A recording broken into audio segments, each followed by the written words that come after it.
Welcome, everyone, to the Game Vault Podcast. I am your host, Tom Schuster. Joining me tonight are Mark Myers and Jenny Aquino. Tonight we'll be discussing our favorite licensed games and reviewing our retro-like game, Final Fantasy IX, for the Sony PlayStation. But before we get to all of that, what have you guys been playing? Let's go with Mark. Yeah, so before I get into my normal stuff, I, for some reason, relented and purchased the new hockey game. Because that's the only one that does not come free on Origin on PC. So the good news is the hockey's good. Well, that's good. The last few years, the hockey has not been good.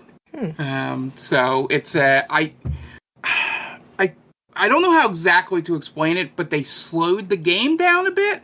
So it's and not it just so feels it's not better. So frantic, not so frantic. Yeah, it's kind of what they did to FIFA. Okay. Like slowed it a little bit, so that it felt more, not realistic, because it's still faster than real, and unrealistic, because it's a video game.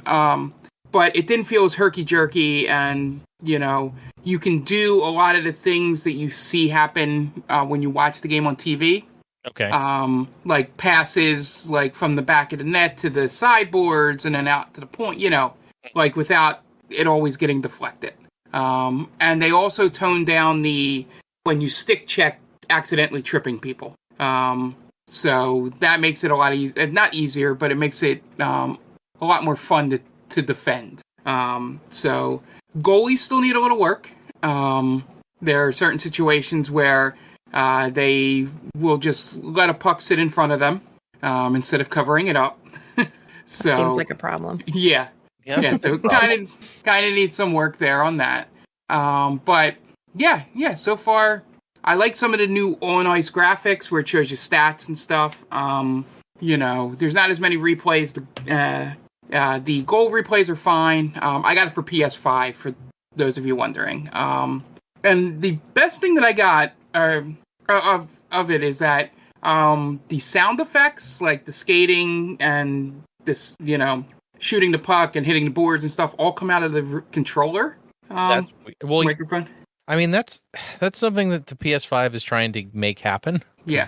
I'm pretty sure every game I've played that's built for the PS5 has done something with it. Yeah, so that's pretty cool. And when you score, you know, at home, or the home team scores, you know, the buzzer goes off, you know, on your controller microphone, and they play a song, like a happy song. And then if you score on the road, they play like a sad song. So it's kind of funny that they at least acknowledge that. Everything else seems about the same. I went through the expansion draft to be the Kraken, of course, the new team in Seattle. And for some reason in the draft, this is more for you hockey fans out there. For some reason, the Capitals exposed Ovechkin. And you got to pick Ovechkin? Yeah. Wow. In the expansion draft. So that was fun. I mean, he makes a lot of money, so it screwed up the rest of my team to stay under the salary cap. But it was just funny. I saw it pop up. I was like, what the fuck? They would never do this. So that was fun. But yeah, I recommend anybody that's been looking for the hockey to get better. It's on Frostbite now, new engine. You know, looks a little more fluid. Doesn't, you know, I think the upgrade is good. My thought is I think next year's game will be probably like a return to form to be a must-have hockey game if they keep improving. Because this was the first try here with a new engine on a new system, and I think now that they'll have 2 full development cycles on it, I think next year should be better. But yeah, it was worth the purchase. I mean, getting used to $70 for games now. Still brutal. Yeah. But yeah, so I bit the bullet on that because a couple of the reviewers, like we had that one conversation before on the podcast, that I trust for hockey, said the hockey was good. Like it wasn't all these reviewers and YouTubers and stuff that do all the online, like Chell, you know, and all that stuff that I don't even touch. You know, they're older gamers like me that just play franchise and just play the games. So I trusted their opinion, and they were right.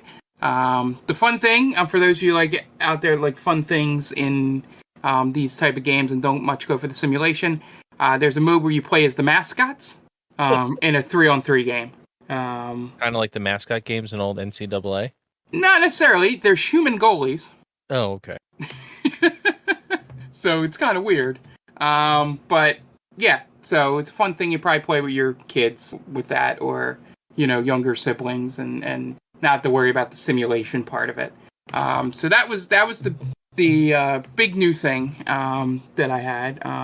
I think last time I mentioned, I beat Life is Strange right before the last podcast. So that's so good. Deathloop.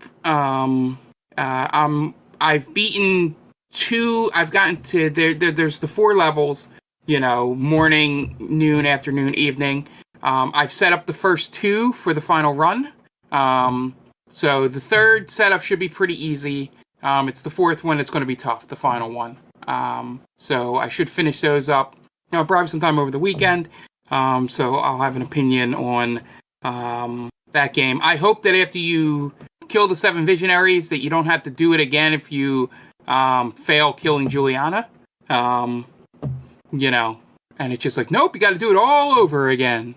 That's a video game thing to happen. Yeah, I'm kind of dreading that'll happen. But still, it's been fun setting it up and seeing the pattern, as I mentioned on our Wednesday stream. Having it click at one point going, oh, I know exactly what to do for the final run. I know we're going to have different opinions when you get to yours. Talk about it, Tom. But yeah, I was having a lot of fun with it. The powers are pretty great. I've sunk into the 2 powers that I use. The one that makes you invisible, and then the one that tags the people so that when you kill one, it kills everybody that's been tagged. So going through that, and trying to see, I'm waiting for Age of Empires 4 coming out next week. Real excited about that. I think that's about all I've been playing, I'm just looking at my list of games here. I think I've just been playing those 3 games and some FIFA thrown in there. But, so next week will be, what's it called? Age of Empires 4, so I'll have something new to talk about. And then whether or not I get Guardians will depend on what the reviews look like for it. So, that's about it for me. Sounds good. Jen, how about you? So I've actually been playing a bit more than I usually talk about, which is cool. Where do I start? So I've been doing my typical horror games, Dead by Daylight. They actually just released a awesome new survivor. Her name is Michaela. She's a cute witchy girl. Unfortunately, the game is broken. No. Because every time they do an update, something breaks. So this character is the first of her kind because they've introduced boon totems. I don't remember if I talked about this last time, but as opposed to the killer's hex totems and regular totems, survivors can use their own abilities to bless a totem and make it a boon totem. It glows blue, and it can give them benefits if they're running certain perks like healing, super speed, and some other things. So I don't know what exactly broke the game, but it broke for a while. It came back. Then Steam updated this past Tuesday, broke the game, so no PC players could play at all on launch day, including myself. And then as of today, I was watching a few other streamers attempt to play the game, and then they had this huge matchmaking issue. They got booted out of the game. Then they had a hot fix. That didn't work. So I don't even know if it's working right now. I don't know, but it's going through a moment. But hopefully it'll be back soon because I really would like to play it and experience this new survivor. It sounds like someone's having a long week over there working on that game. Yeah. I actually when I was watching another streamer before, he was a Fog Whisperer, which is one of their like partner streamers, and he pretty much said the way that behavior works. They release game updates on Tuesday because they know something's going to break. So they have Tuesday through Friday to work on it. And if they can't fix it, then it waits until Monday. So he said nobody works on the weekends. So if the game's not fixed by now, it won't be until Monday. So who knows? Yeah. Well, yeah. I mean, kudos to them for giving people the weekend off. But at the same time, yes. Fix your game. Oh, I think every Dead by Daylight player has come to the realization that they'll never fix the game, like truly fix it. They put a lot of effort into their expansion packs and their DLC and their skins, which I totally get, but it's kind of like a Band-Aid. Like, here's a new survivor, Band-Aid. Here's a new skin, Band-Aid. And the whole like MMR system is just, it's totally changing the game in my eyes. Like it's just so much more aggressive than it was before. Yeah. So I don't know. But yeah, I'm sure on the next podcast it'll hopefully be working by then, and I'll let you guys know what I think of the new Survivor. Yeah, and nope, it'll just be another. Yeah, it'll be another. Yeah. Still busted. Yep. Now this is broken. Yeah. Now this new feature is broken, but that old feature, great. That's great. But yeah, aside from DBD when it was working, I also was playing Ghost Hunters Corp, which I don't play a ton, but it is what it is. It's still being developed. I played a little bit more Devour, which is a lot of fun. And then I started a new game by the name of Visage, which I know, Mark, you popped into my stream for a little bit to say hi and to watch a little bit of it. Yeah, that game is, I believe, the spiritual successor of PT, if I'm not mistaken. Yeah. It was like inspired by sort of thing. That game was one of the most intensely terrifying games I've played in a long time, including Phasmo, which, remember how last year I was saying how I was like legit having nightmares because of Phasmo? Yeah, Visage is way scarier than Phasmo. Like, it has just this really disturbing like intensity to it when nothing's happening. So I mean, I've gone through some of the really intense parts already. So I can't imagine how much worse it's going to get, but I've been told it gets a lot worse. So what I'm hearing, Tom's playing it on Extra Life. Yeah, that's what I was leading to. I was going to say I'm marking this down as never playing ever. So dang it, I should have made up like, oh, it's a great game. Yeah, sure. It's about collecting little cute monsters and stuff. Yeah. Yeah. Okay. Anyone listening that maybe wants to try it, who's a huge horror fan, I would just say that the opening scene of that game is extremely shocking and probably very triggering and traumatic for a lot of people. So watch it at your own risk. You can skip it. They give you the option to skip it. That's how messed up it is. Oh, good. Yeah. I'll definitely be not playing that. Well, you could skip it. You're fine. No, yeah, I'm good. But yeah, I would definitely recommend this game if you really want to be scared and you like the really slow burn type of horror games where you have to search through. It's kind of like a really long haunted escape room game in a way, with a little bit of Narnia sprinkled in there. But it's very interesting. I'm going to keep playing it, but it's very scary. Like, I can't stress that fact enough. To me, at least. I feel like everyone thinks it's scary, but I found it extremely scary, but fun at the same time. Well, if you found it scary, I'm definitely not. Yeah, I would not make you play that unless, we hit some crazy stretch goal. I mean, we'd have to make $3,000 for Extra Life to even think about that. What if we combine our two, and maybe we'll talk about it later, so I won't say what they are, but what if we combine our two big ones into one? I don't know if that's fair. We would have to go 2,500, I guess, then. Okay, maybe we'll see. No, because it's not fair. Because once people find out what it is, but that's a good thing. Your thing is going to happen. No, well, I would prefer it not, but I'm just telling you. Think of the kids. Think of the kids. If we're actually doing this and people find out what your thing is, it will happen somehow. We'll see. Just saying. I'm just saying. Mark it down here, everyone. We said it, or Tom said it. We'll see if it happens. But what else have I been playing? Pokemon Unite. I picked that back up. Forgot how frustrating that game is to me sometimes. I joined a friend who was streaming it, and he needed some people to play with, so I jumped in, and I picked it back up really fast. Like, it's simple enough where you don't forget how to play. But it's just super frustrating being on a team of randoms in this game who don't have any idea how to strategize and how to be a teammate. Like, it's so, like, it's not super simple, but there's a really clear-cut strategy that most people know by now because the game's been out for a while of what to do in order to make sure your team has the best chance of winning. And the game can turn in the last, 3 minutes of the game, or 2 minutes, or even 1 minute, depending on what you do. And the amount of games that I was in a couple days ago where people just were either AFK, which is almost an automatic lose. If one of your teammates is gone, it's really hard to do well.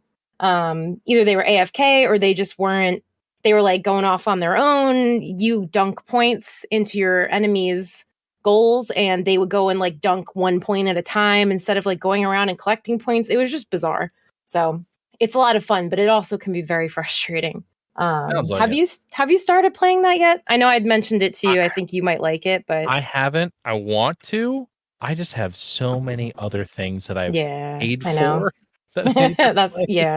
I get it. But yeah, I'm hoping to get into it. It seems like fun, Mhm. but little things Yeah. like life get in the way. Yeah, that little thing called life. I hear you. We've been playing Back for Blood together, which is incredible. I love that game. I think it's great when the servers are working, of course. Yes. But overall, a lot of fun. It definitely fills the Left 4 Dead void for sure. The Master Chief Collection, also when that's working, right? Well, luckily that was working this week. Yes, that was actually working this week. And then I saved the best for last because I just received breaking news right before I had to reset my computer, and I was like annoyed about my microphone. And I come back, and in my Discord, and in my Discord is breaking news about Phasmophobia that on October 25th, which if you're listening to this podcast on release day today, we may be getting a campsite map, the new nightmare difficulty, 2 new ghosts, and then apparently some big difficulty rework, which I'm not really sure what that means yet, and a bunch of other secret things that they've redacted from their Trello. So I'm just so excited about this. And you all get to share this moment with me. We're all here. We're all here for it. Yes. And that's it. That's all I've been playing aside from our retro roulette game. Okay. So I'm going to start with my Deathloop rant because it's going to take forever. Okay. So, Mark, judging by what I'm hearing from you, I'm not playing the game right. I have no powers, and I have no idea how to get them. You have to kill the visionaries. I understand that, but I can't kill the visionaries without the powers. Like, I'm trying to kill, I forget who, the second visionary, because I killed the first one that allowed me to bring my equipment back. So whoever the second one is in the airplane hangar. Yeah. And I just keep getting caught by the AI. And then I can't, once I got into the hangar, I couldn't figure out how to kill the person. Then I killed her, and then I died from something else, from something exploding or something. And that's not the first time that's happened. Like, the first visionary I had to kill, there's 10 of them, and you have to kill them all. And I just got super frustrated. Listening to people talk about this game, they're like, oh, it's like the easiest game I've ever played. Like, the AI is brain dead, and you don't have to do anything, which is, I'm not finding that to be the case at all. Every time I go around a corner, I'm seen by an AI, and I'm being shot at. And in the beginning, you have no armor or anything else. Yeah. And you just die after 3 hits. And if 25 AI are shooting at you, you have no chance, which seems to be what's happening to me every time. Even when I try to be sneaky and use the nail gun, it just never works. I've never used the nail gun. The nail gun's cool because it's silent. Yeah. You have to get a headshot or else it doesn't work. But it's a cool weapon. Yeah, I'm not going to defend or push because I know being on the other side of this with Red Dead 2. But like I said, when they say the AI is stupid, it's because you can run away for the most part. If you get far enough away and hide behind stuff, they'll lose you very easily. Which I've done. Yeah. But that's what they mean by the AI is stupid. It's not like Metal Gear Solid where you start an alarm and they're going to keep looking for you until they find you, sort of thing. Yeah. I mean, I don't know. Like I said, maybe it's because I'm still early on in the game and I don't have any trinkets or anything else because I keep dying and I can't collect anything because I'm too worried about trying to get through the level without dying. Yeah. When I'm trying to get through these levels, I'm not exploring at all. Generally in a game like this from Bethesda, the only thing I want to do is explore, but I'm so worried about getting caught by the AI by the NPCs that I don't want to do anything. I just want to get to the end, which is probably the wrong way to play it. But I'm so concerned with getting to the end and not dying because you get 3 chances. And I've died, I've gone through those 3 chances 6 times on this last person. And I don't know, I've been trying to not watch like a walkthrough, because Yeah. I want to experience it, but at the same time, I'm getting really frustrated, and it makes me not want to play the game. And I must be doing something wrong, but Yeah. I just can't. I don't know what it is, because I don't know. And like, I'm also playing the game at like late hours of the night, so I'm not at my best. And That Ant and I. could be contributed to it slightly, but not.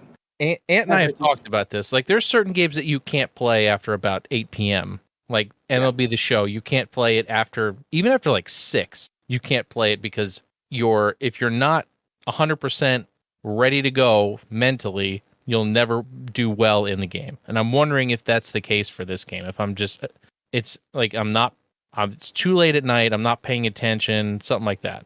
I've yet to play the game during the day, so I don't know.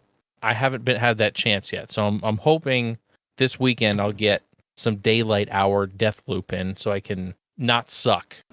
Yeah, I think the first thing that got me is just learning that first map. Well, that's the other thing. I haven't learned the maps at all because I'm too worried about dying, and I'm just kind of walking around trying to not get seen by people. That I'm not even paying attention to the maps. That I just hopefully, you playing at a time when you're more awake will at least get you through that first one, because her power helps you. It's the two powers that would help you the most are hers and Igor's. Right. Yeah, that's what Jonathan had said, is that Igor's is like, that's the one you need. Yeah. But yeah, and I think I died so many times. Is it possible that I don't have the power with the teleporting anymore?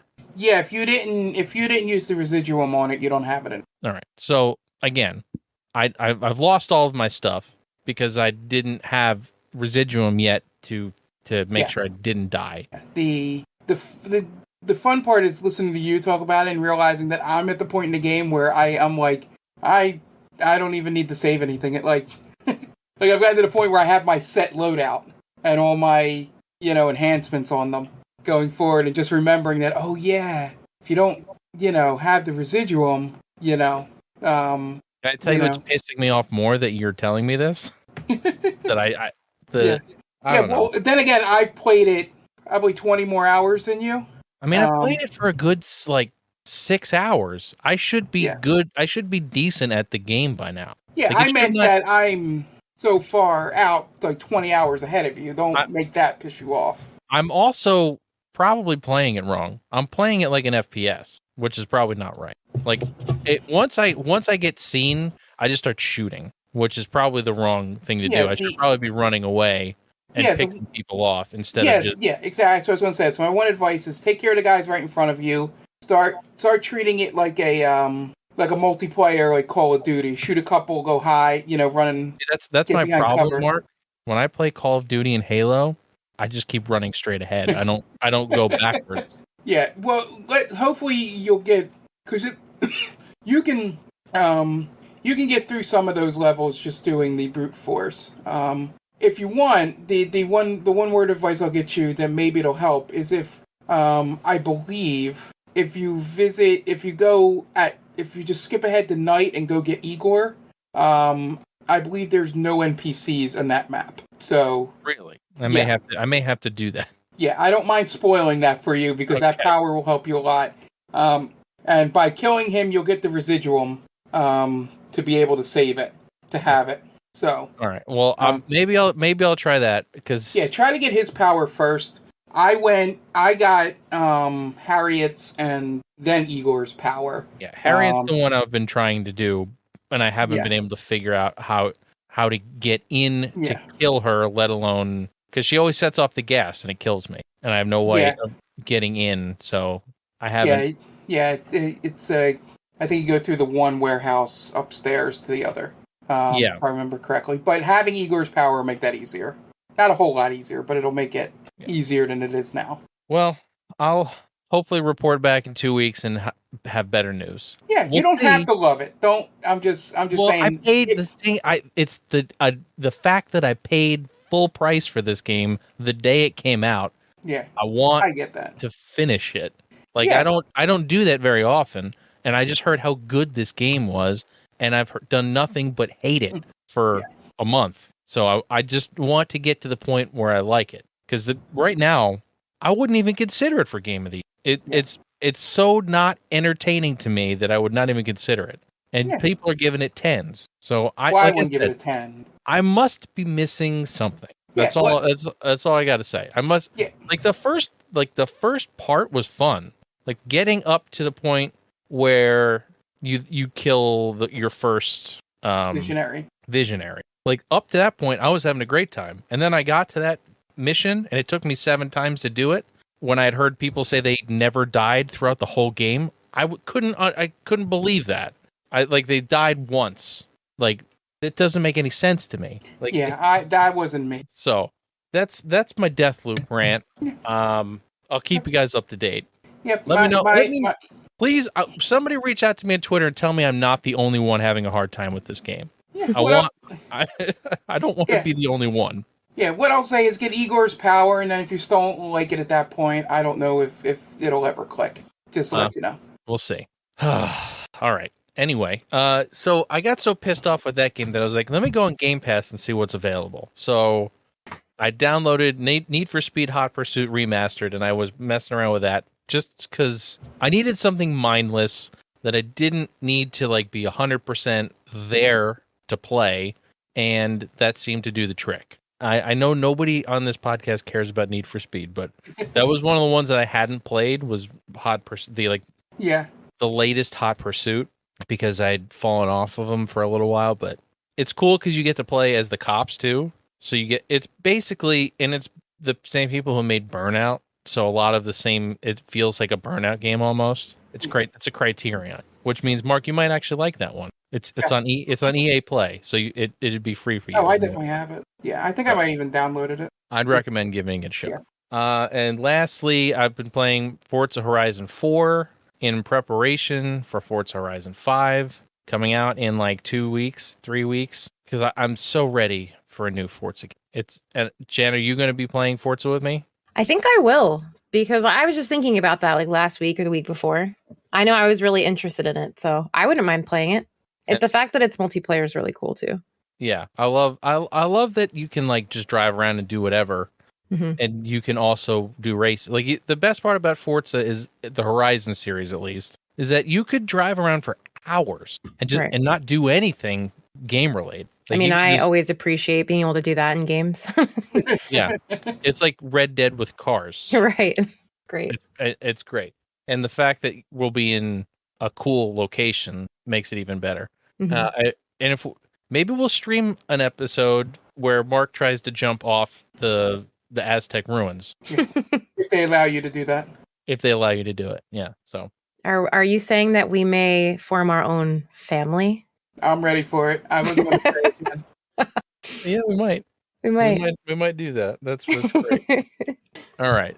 So that's pretty much all I've been playing. I messed around with Mister a little bit, but nothing too crazy. Oh, I did load up Monster Truck Madness 2 the other day because again I was in a mood where I was like, I just need something that's goofy and off the wall, because Deathloop is pissing me. Yep. So I loaded that up and played that, and I think I'm gonna try once October's over, maybe for December.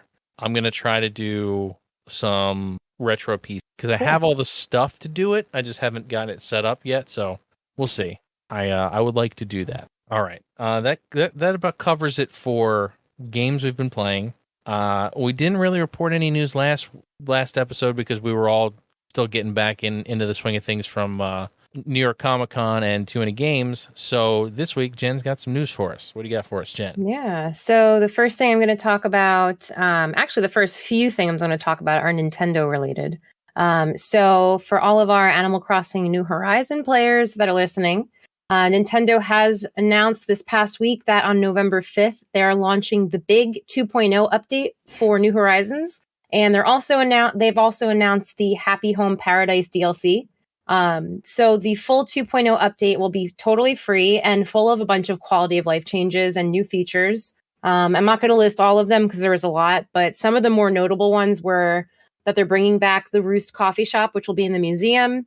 They're adding a ton of new visitors. They've actually come out with amiibo cards. I forget how, there might be 50 of them in total that you can purchase right now. Wow. And depending on what country you live in, they may be on a like a pre-order, or they might be out already. So I would definitely recommend checking that out if that sounds interesting to you. They also are doing a bunch of shopping upgrades, and my personal favorite, they're adding cooking and growing new crops to the game. So I thought those were all really cool things. Again, those weren't everything; those are just some of them. Yeah, I think the cooking, or one of them, or something they are putting in, used to be in the old games. I never really played Animal Crossing until this last one, to be honest, so I'm not sure. But you could be right. I heard people saying that. They may have not added that, but people were saying, oh, they're bringing this back. It's about time. What I'm hearing is Jen is going to be playing a lot of Animal Crossing. Yeah, I've actually heard from a few people that they're restarting their islands because they want to experience it all over again from the beginning with all these big changes. So I don't know. I'm really attached to my island, even though I haven't played it in like 7 months. I become attached to things like save data that I may never touch again, but I never want to get rid of it. And that's one of them. But I don't know, maybe I will restart my island just to, start over again and experience it again for the first time. But I know some of the new visitors are actually from past Animal Crossings, I think, that they're bringing back. So I did hear that, but I'm not sure. I'm sure they did have cooking or something at one point that they're bringing back, if that's what you were hearing. But those are all really cool changes. And then the DLC is another thing that I'm pretty excited for. It's really focusing on the home design and renovation aspect. So if you're someone like me and you love spending time building and customizing something for hours on end for absolutely no reason, this is going to be really exciting for you because you get to design and build vacation homes. You get to change and expand your current home. You have all these new customization options. You have more furniture that you can make or choose from. You can control the weather and the seasons. So I think that there's going to be a lot of fun customization stuff that you could do in the DLC. So I thought that was really interesting. Obviously, that stuff is not for everyone, but I feel like at this point, the people who are still playing Animal Crossing, I would say the majority of them probably are interested in that because I think it's tapered off a bit for people. But I think those are some exciting new things that they're bringing to the game. Unfortunately, the flip side of this, Nintendo also announced that this is the last major free content update for the game. So the 2.0 update's the last major change that you're going to see for New Horizons. So people took that to mean like, oh, at least we'll have more DLC. But then they commented saying that they may not be offering any further paid content in the future either. And they pretty much said they're only going to be supporting the game with small changes going forward. Well, didn't they, during that Animal Crossing thing where they talked about Switch Online, didn't they say that the DLC, the last DLC, is going to be tied to the expansion pass? Yes. So it will be included in the expansion pass if you upgrade to the extension, basically. Right. Yeah. So it will be free. If not, you can buy it on its own if you wanted to. But I mean, I think people were kind of expecting there to be 3 full years of updates, and I didn't really read too much into it, but I feel like I read that it was a bit misconstrued that Nintendo never said like, oh, we're definitely going to do 3 years of content. People kind of just ran with their own theories on how it was going to go. So I know people are disappointed. But I mean, for at least the course of 2022, they're going to continue to do tiny updates. They might do like little seasonal things here and there. But I feel like with some of these new changes and updates, there's going to be enough going on for the people, again, who are still diehard New Horizons players, who are still playing it after over a year of it being out. I feel like you're going to have enough. And then once it ends, maybe in 2023, it's going to totally just be like, all right, this is done. Maybe by then we're going to have another Animal Crossing game on the horizon. So I think it's okay. I think I'll live without any major game updates, but we'll see. Maybe if I get back into it, I'm like, no, now I can't have any more updates. This is my favorite game ever. But I don't know. We'll have to see. I know. Are either of you guys? Did you play New Horizons? I don't remember. Not an Animal Crossing person because if I started Animal Crossing, I would never play anything else. That's what I said about Minecraft. Why I won't go back to Minecraft because I did it for a few months. That's why I won't play MMOs. That's why I won't do like it. I have a good reason to not play certain games because Yeah. it's so easy to just pick it up and play it. Because I remember what happened when I played the first Destiny. I Mm-hmm. played it every day for hours and did nothing else. Yeah. And that would happen to me with Animal Crossing because it's one of those things where you have to log in every day and complete something every day. And yeah, I would just never do anything else. I get that. It's definitely not for everyone. I know that much. So I guess continuing on with Nintendo, as we just talked about, they also announced their expansion pack pricing for the Nintendo Switch Online newness that we found out about. So after they went through all the Animal Crossing changes, they switched to talking about the pricing. So the expansion pack is arriving on October 25th. So again, if you're listening to this on podcast episode launch day, it's today. Yay! Hey. Yay or maybe not yay. Yes, depending on how you feel, maybe boo. I don't know. Yeah. The one thing to say about this is that pricing, while not awful compared to what I pay for other online services, it made me think when they said it was like, there's not enough of a pull since I basically have all of these games. Mm-hmm. Totally legally. I have an entire shelf full of all the N64 games and Genesis games. Mm-hmm. Tom's just jealous of it. That's right. So it was like, I think it goes back to the thing I said when we first talked about this, is I just want something that's different than the old games, bringing me to it. Yeah, but that'll never happen. No, I just mean, like, trying to think, like, give me some feature, like how all of a sudden out of the blue the Switch can now do Bluetooth, without like, give me something on the online, like, now we have online chat, you don't have to buy a stupid separate app to do it. Like, give me something that the online thing gives me that, wouldn't be there if I didn't pay for it outside of the old games, which I guess for the younger audience, they don't have those games. So Sure. It's something to draw, but I just want there to be a feature attached to it. Doesn't need to be a game or something, just something else besides the old games to justify $25. Yeah, Jen, you want to let everybody know what the price is? We didn't get there yet. Sorry. Yeah. No, that's okay. And then when I'm done, if you guys want to weigh in on what you think, and then I'll share what I think on the pricing. Okay. So if you do decide to go with the expansion, in case you didn't know, it's coming with games from the N64 and the Genesis. And they're launching them in like a bit of a wave, so it's not going to be all at once, just like the other systems are right now on the Nintendo Switch Online. But it's going to cost you $49.99 a year for the single plan, and then $79.99 a year for a family plan, which is a huge jump considering right now the family plan is $19.99 a year. So obviously this is a shock to people. And then I know I just want to say, yeah, I called it. Yes, you did. I called it being $50 a year. Yes, you did. Starting at $50 a year. Right, starting at crazy. They did allude to current subscribers getting a discount if they upgrade to the expansion, but I don't think, and you guys can correct me if I've missed this, I don't think they've said what the discount is yet. No, I haven't heard anything about a discount, so I guess we'll find out. Right. We're not sure what it is, but we'll find out. And if it's any consolation, like we said before, the DLC for Animal Crossing New Horizons will be included for free. Which doesn't help me at all. Which doesn't help either of you. And just a quick note, some of the games that are going to be launching right away are Super Mario 64, Ocarina of Time, and Mario Kart 64, which they kind of had to launch with these or it would have been a travesty. Oh, yeah. And I think, I don't know if this is 100%, but they were saying that they were adding in online multiplayer for...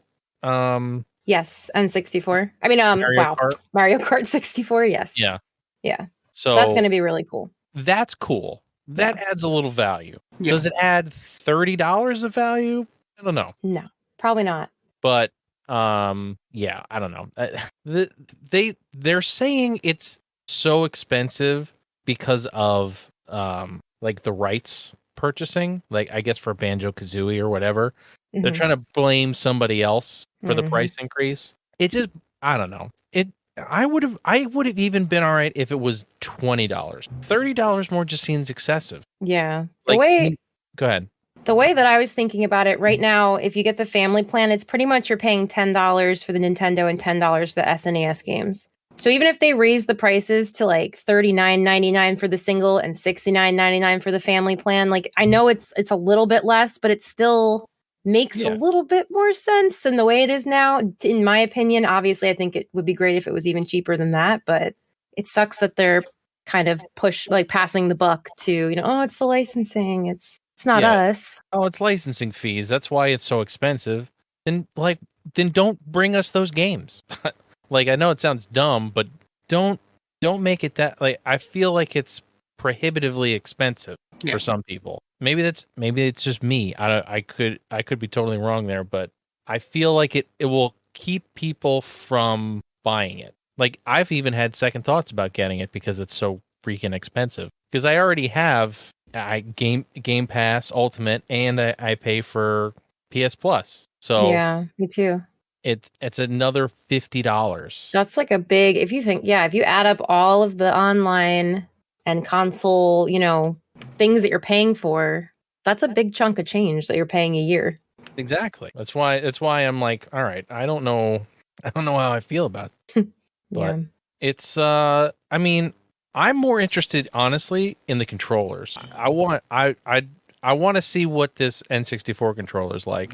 I will probably end up getting all this stuff. I'm gonna, I'll be perfectly honest. I'm probably gonna end up getting everything, but I don't know. I just feel like for someone who like has never played an N64 game or wants to see what the N64 is all about, I don't know that I would do this. Like, if you've never played an N64 game and this is going to be the only way that you have to do it, I would say try an emulator. Right. I know that's blasphemy, but or find somebody that has an N64 and try those games before you commit to this, or just do it for a month. Do it for 1 month and then cancel it. Yeah.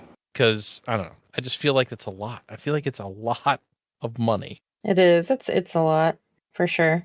And like, I feel bad for the people who have to have the family plan, like the parents. They've already bought multiple Switches because you already have the fact that like a lot of games you can't have multiple save states on your Switch. Yep. And then on top of that, you have to do this family plan, and it went from being, what did I say? It was like $40 a month. And now $70. To now $70 a month. And it's like, oh, what's next? Well, my controller also doesn't work. Like, my Joy-Cons are drifting, and this is happening and that's happening. And it's a lot to expect from people. I'm interested to hear what our listeners have to say about it as well. If anyone has any opinions on it, feel free to share it with us on our Twitter. Yes, let us know what you guys think, because it's a lot of money to throw around. Yep. Now, are you guys going to get it? I'm curious. Probably not right away. How about you, Jen? I think I will get it, and I'll try it, and I'll see what I think of it, and then I might drop it. I don't know. I'm a big N64 fan, so I am too. I mean, at least the games that they're putting out, right, so far, I feel like I would play those, but yeah, I don't know. I'm interested to see if they're actually going to be upscaled, like they did for Mario 64. I'm interested if they're going to do something similar. Yeah. So that's a good point too. I'm sure at least Mario Kart will be, right, for being multiplayer on the Switch. You would hope so, but you never know. Never know with Nintendo. They're like bare minimum. So this is retro. It's fine. Exactly. This is what the game looks like. Right. But we'll have to see. More Nintendo. We finally have an Ultimate Smash update for everyone. So a while back, you may remember that we did an episode of this podcast where we all pitched our ideas for the ultimate final Smash character to be added to the game. And in case you missed it, our finalists included Wolverine, Pirate Zelda, and Dovahkiin. And the winner by unanimous vote was Dovahkiin, my pick. But unfortunately, we were all wrong, as the last DLC fighter being added is Sora from Kingdom Hearts, which, looking back on it, I can't believe that I didn't assume that. I was trying to not be super obvious. I know, yeah. Like, I didn't want to be like. Obviously, I would want Sora in there, but I didn't want to You're right. Go with the obvious choice. Yeah, like you said. I wanted to be a little goofy and different. I picked. Yeah. I know. That's definitely what we were trying to do. Yeah, and I'm sure the reason it took so long was obviously because of the company they had to work with to make the deal. Sure. So. Well, yeah, I mean, I'm surprised it happened at all. I'm surprised Sakurai was still there by the time they were working on it. But I guess Square and Nintendo are buddy again. So. Well, I wasn't even talking Square. I'm talking about Disney. Disney. Oh, Disney? No, it's a Square thing. Disney has nothing to do with it. It's definitely a Square thing. Like they didn't even like show any Disney characters when they announced it. I think they showed. I'm pretty sure Disney has a piece of the IP of Kingdom Hearts, probably because they have their. So they would have to probably.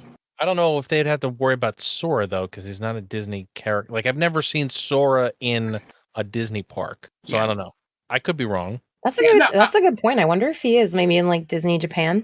Maybe that'd be kind of cool. Tokyo Disney. I'm essentially just wondering if some legal thing because they own part of it. It's possible, but I doubt it. I doubt that they would hold anything up like that. Like it's one thing if it was Mickey, but I feel like Sora is different. I don't think he's at like. Even I'm thinking right now, even like in Japan in Epcot, I don't remember seeing Sora in. Like I've seen Pikachu in there, but I haven't seen Sora. Interesting. So who knows? Yeah. But I'm happy with the choice. Sora was like the obvious choice. Everybody, I think he was the top. They said he was the top vote getter. For like all time, but they just didn't tell anybody. I think that's what Sakurai had said during the thing. Yeah, and it looked like he was finally exhausted. I love that he's still cracking jokes during the event, though. It's great. It's like, who am I talking to when I'm saying this? That's great. Yeah, he's got a great sense of humor, and hopefully they let him out of the dungeon. This was the deal that lets him out of the dungeon. Do you think? I hope so. All right, Ultimate Smash is done. You could leave. Well, I don't know if you guys also knew this, but along with this announcement came the apparently long-awaited wedding ceremony between Doomguy and Isabelle from Animal Crossing: New Horizons. I don't know if you knew, this started out as a joke a few years ago. Yeah. And then if anyone didn't know, once the internet got its hands on it, it turned into this like whirlwind of memes and tweets and rumors like begging for them to be a couple. And then it became a thing because everyone just had a sense of humor about it. So they actually added a wedding ceremony in the final content update that you can watch. And in attendance to this ceremony, Sephiroth was there, the Belmont family's there, Solid Snake is there, I think the Joker's there. There's like a bunch of characters there, which is really hilarious. So yeah, if you're a Smash player, you're getting a special scene with the content update, and I think it's great. I'm so happy that like they have a sense of humor. Right. That's what makes it so much fun. The sense of humor thing is great. So I think that's the end of our Nintendo updates, and we're going to switch to the Switch killer now for a couple of updates. I'll just really quickly list a few things that we probably missed mentioning when I was out of the last couple of podcasts a few weeks ago. So right now we know that the Steam Deck will work with VR headsets, which if I do wind up getting the Steam Deck, one of my goals in general is to get a VR headset eventually. So that's kind of a good thing, in my opinion. You can also add multiple accounts for family sharing purposes. So you can have different save data. You can download different games on different accounts. So that's really cool. You can run non-Steam games, which I know was up in the air for a little bit. And you can also, it's been confirmed that you can have multiple operating systems installed, even if you have one on a separate SD card. So those are all good things, I think, to report. And then the most recent update, Valve announced that they are working really hard to be sure they are transparent about which games will work on their system and how well it's going to work. Yeah, so Oh, go ahead. You're about to say it. You're about to say it. They've come up with a categorization system to identify the compatibility range of all games that can be purchased on the Steam Deck. So the highest rating is a green check mark called verified, which means the game will work great, just as it was intended, essentially right out of the box kind of thing. The next one down is a yellow, it's like the letter I, icon, and it's named playable, which means you could play it, but you might have to tweak the settings a bit in order to make sure it runs well. And then below that is the no symbol, so like the circle with the slash through it. And they're calling that unsupported, which is just what it sounds like. The game's not going to work on the Steam Deck. And then they have a question mark, which is their unknown, meaning they haven't checked to verify if it's compatible yet. So it's like a buy at your own risk kind of thing. And they said they're going to be arranging their games by default in the store to display all the verified games first and then the other ones after. And even though you can filter it however you want, that's their default way of showing it to make sure that everyone knows, like these are the games that we recommend getting because they work really well with the Steam Deck. They're also urging developers to submit their games to be verified. Even if the games aren't actually like 100% done yet, they just want, people to be submitting their games and make sure that it's, I guess that they have enough games verified or labeled, by the time that people are getting their Steam Decks. And there's no way for the devs to restrict their game from being sold on the Steam Deck, even if they don't want it to be, or if they know it's not going to work. It still has to be displayed on there in some form. They can't change their ratings. They can't hide it. So it's just full transparency on what is going to work and what's not going to work. I don't know if something is unsupported, that means it's going to forever be unsupported. I don't know if they're going to eventually maybe work on doing something on their end to make those games supported. But I mean, we're fast approaching the December launch of the Steam Deck. So it'll be interesting to hear at that point how many games are actually verified. I don't think that there's a number right now. I don't know if we're going to get a number until it launches, but it'll be interesting to say the least. Yeah, I'm glad they're at least being upfront about it. Yeah. Valve, so they can be shitty sometimes with this stuff, but it's nice to see that they're being somewhat transparent about this and telling people like, this is what's going to work, this will not work. Right. It's nice. Yeah, I definitely appreciate that. Mark, did you have anything to add? Well, essentially, I like the idea that, as you guys said, letting people know up front so that there's no, once the thing comes out, nobody's screaming, "Why didn't you tell us this? Why didn't you tell us that?" I'm just curious to see. My main thing is seeing how upgradable it is. In terms of being able to open it and upgrade it. Mm-hmm. So. Like replace parts or components. It won't be very good. I'll tell you that. Yeah, that would be interesting if you could do stuff like that. So yeah, right. I think the only thing they've said that you can technically upgrade, which is still not easy, is the hard drive or the M.2 storage. Mm-hmm. Yes. But even so, I think they said you have to take stuff all the way apart, and it's not going to be an easy upgrade. They're urging people to not do it, basically. Right. That's a good point, though. It would be great if you could totally upgrade the insides, but hopefully it's going to be good enough where you're not going to need to being what it is. So the problem, Valve tried something like this in the past. They tried to make a Steam box, which was basically like a console killer in a PC that ran Steam OS. And it did not go well. Companies were supposed to put their own Steam boxes together, and you were supposed to be able to upgrade them and stuff. But the form factor was just so difficult to work with that it never took off, and nobody made them. I think 2 companies actually made a Steam box. And I'm hoping that since Valve is making the hardware, that this is not going to happen. Right. Yeah. Because Valve is not like Google. Valve doesn't just give up immediately. So hopefully we'll get some decent hardware out of it. Yeah, especially when it's their own thing. They'll give it a little more time to breathe. Yeah. Yeah. And they're not letting other people make. We'll see. Yeah, exactly. We'll continue to update as long as we get updates, find updates. We'll let you guys know. So my last thing I wanted to mention very briefly, this time last year during Halloween, I put together a small list of Halloween video game related events going on currently that if anyone's interested in searching for, we do have a few games doing some fun Halloween stuff this year as well. So what I did, and I was thinking of you, Tom, when I did this, I looked into them enough to be able to know if they're scary. I basically did scary, not scary, and kind of scary. So Warzone and Cold War, they're doing The Haunting from, it started on the 19th and is running until November 2nd. They're featuring Ghostface. Last year we had Leatherface, and apparently Jigsaw, which I'm really annoyed I never found Jigsaw last year. I didn't even know that Jigsaw was around. I'm a little offended. Jigsaw was there either. Yeah, but they didn't really tell people about it. It seems like. Yeah, I had no idea.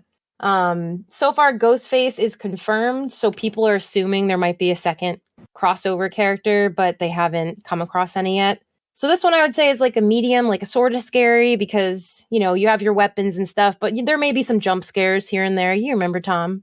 Yeah, I do. Then we have the Festival of the Lost Halloween in Destiny 2, which started on the 12th of October and also runs until November 2nd.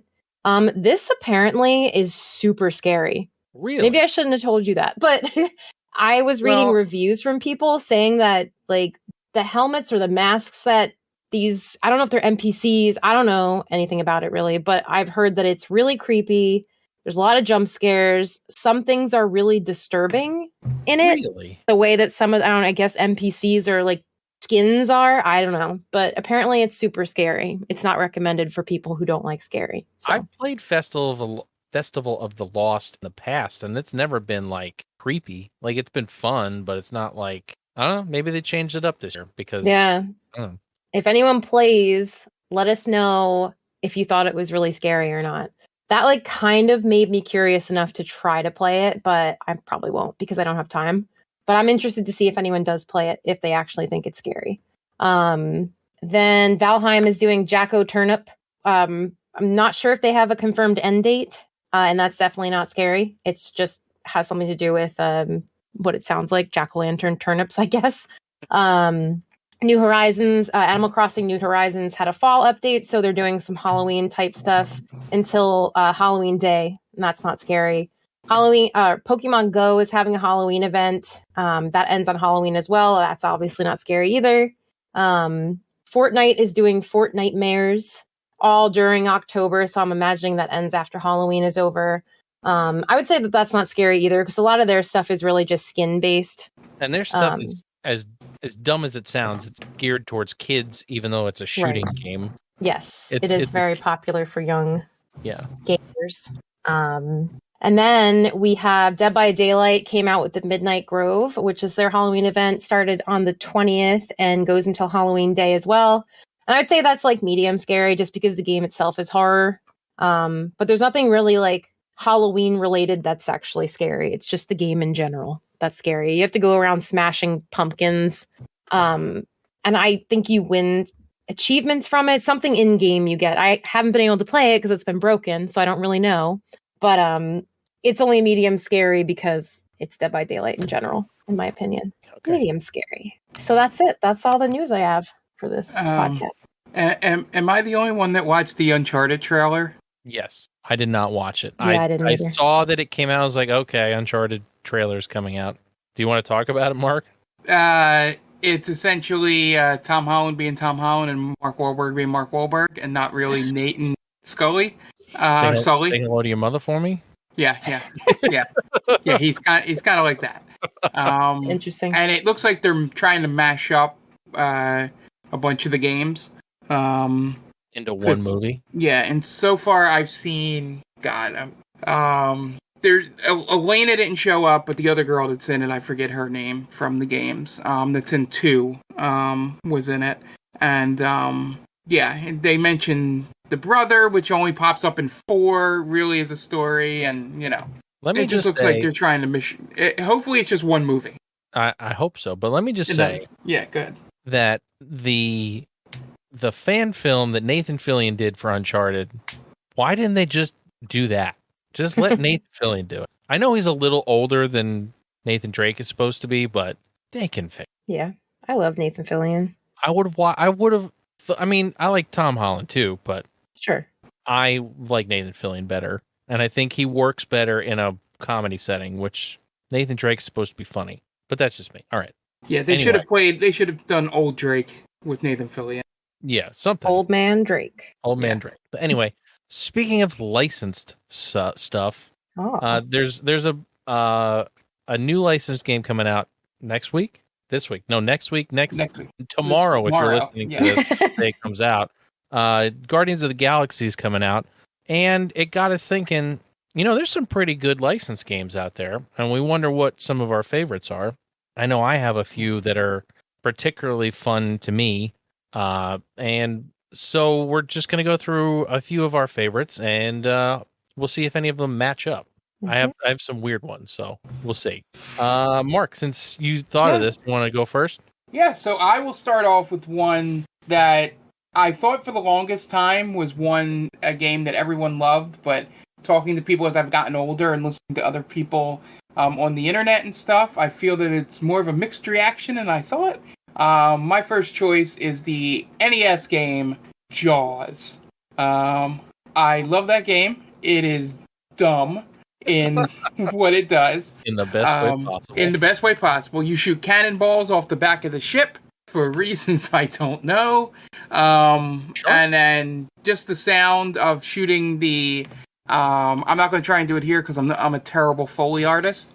But the sound when you're shooting the lasers and it's hitting the sharks or the fish is burned into my memory forever. I feel like you should try your best to imitate it because I don't know what you're talking about. Yeah, you got to play the game, Jen. Maybe we'll do it for extra life. I think it's something like boo. It's like he's doing it.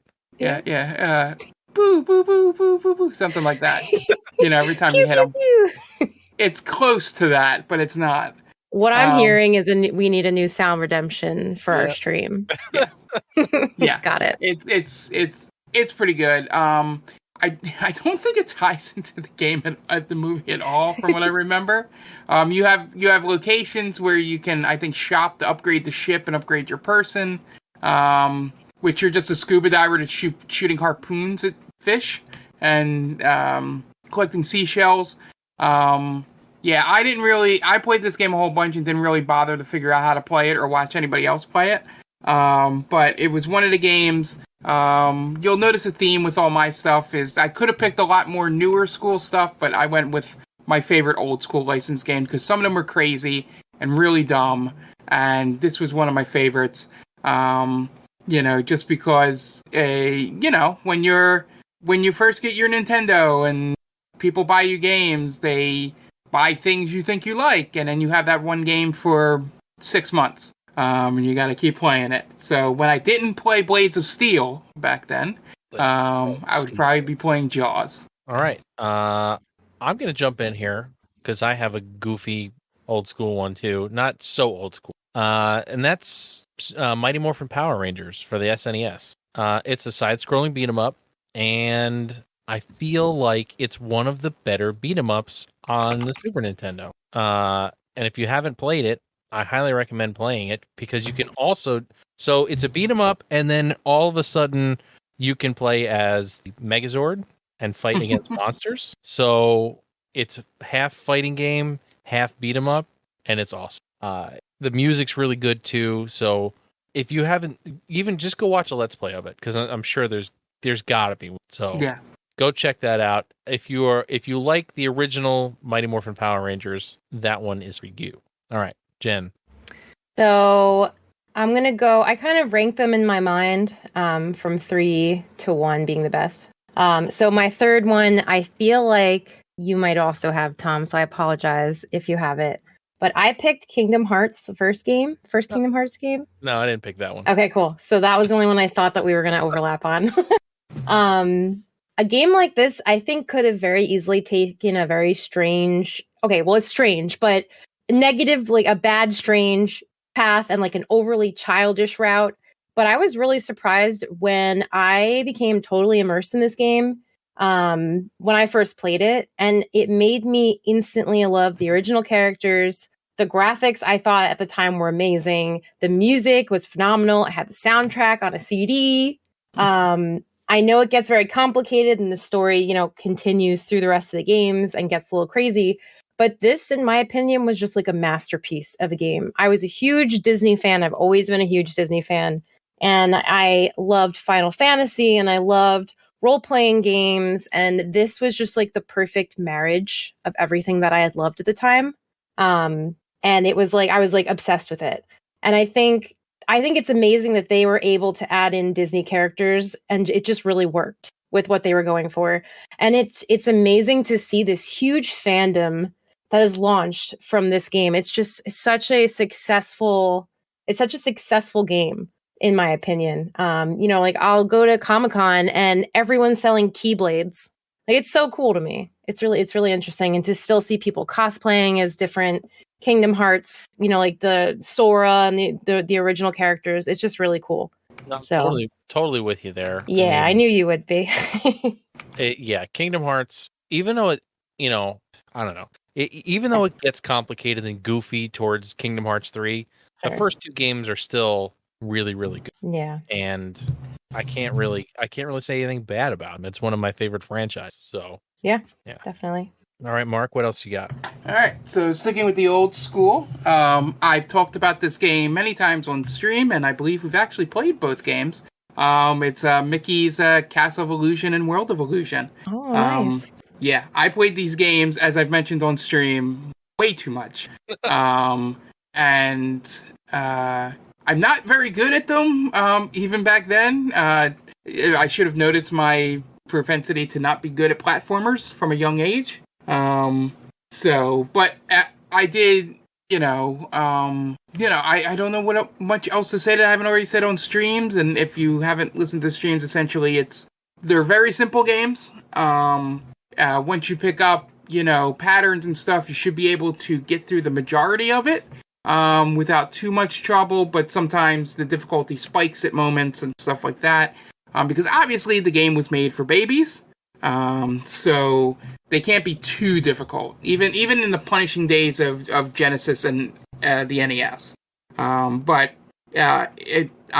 would be remiss if I did not say these two games here, especially for those that follow our content and how much I've praised them. But yeah, I got these on there. I thought this might have been one I overlapped with Tom, but I'm not entirely sure. Nope. I thought about doing that set too, but I tried to go a bit different. So my second one is the Transformers War for Cybertron and Fall of Cybertron series. So I had never played a Transformers game before these. I know there had been some elsewhere, but the fact that they were third-person shooters and it was like G1 style was really awesome. And they had Peter Cullen doing Optimus Prime, and I was totally in.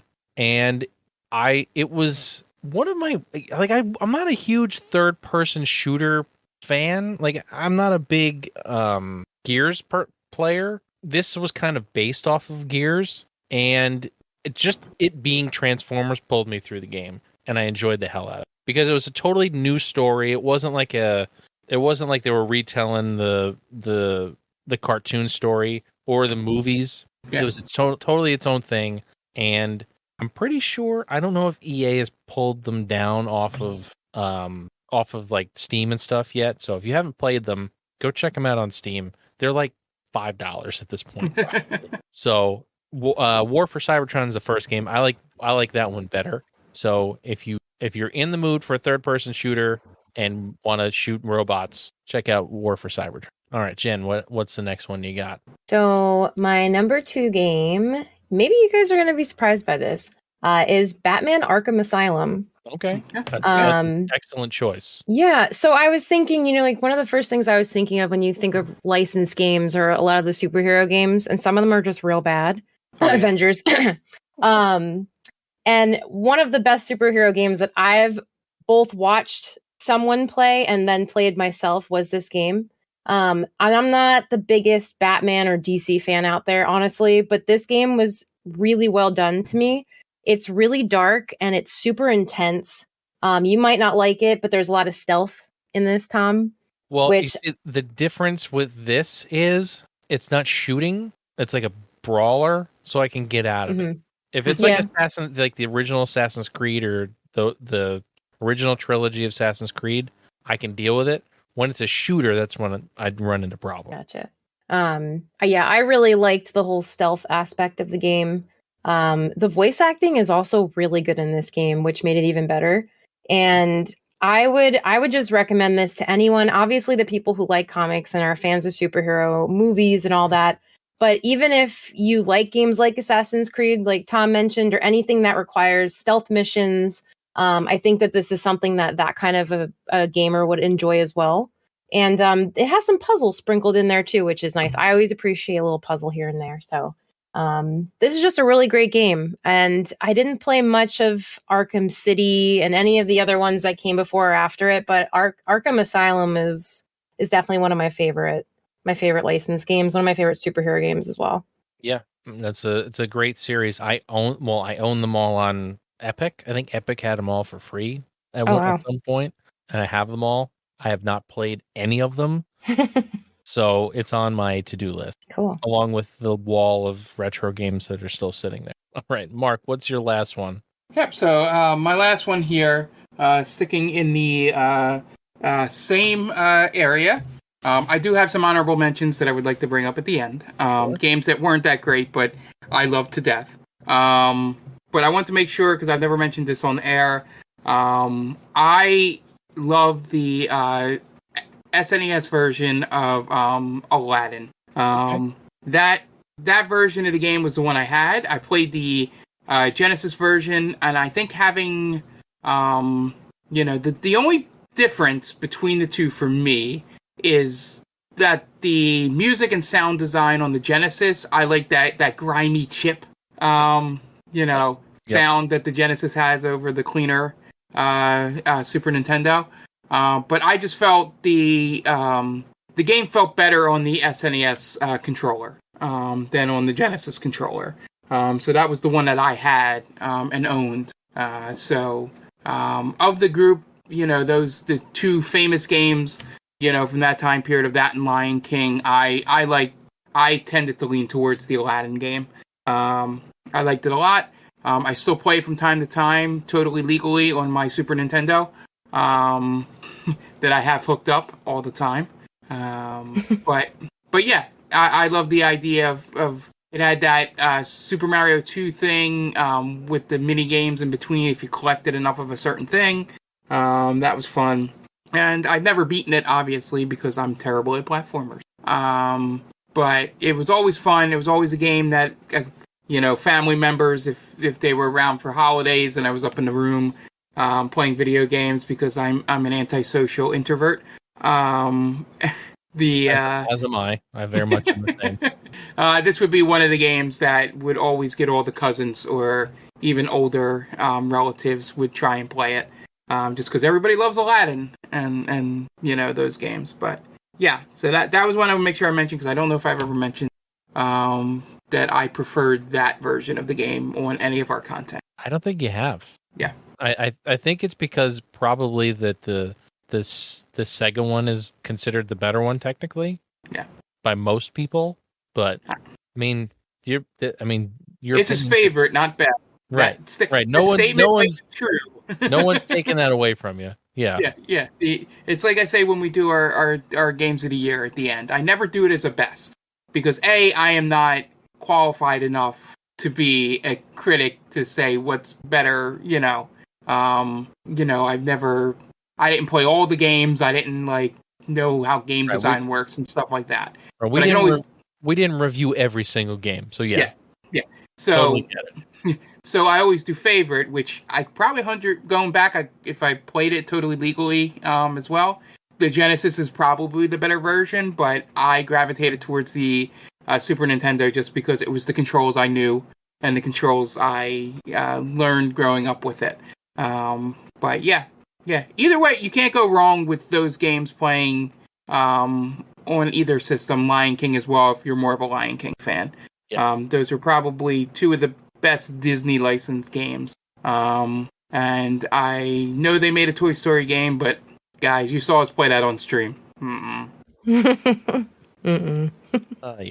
All right. So my last one, it shouldn't really be a surprise, I guess, but it's GoldenEye 007. That is the game that got me into shooters. It was like the first real first-person shooter that I ever played. And I sunk so many hours into multiplayer in that game. I can't even tell.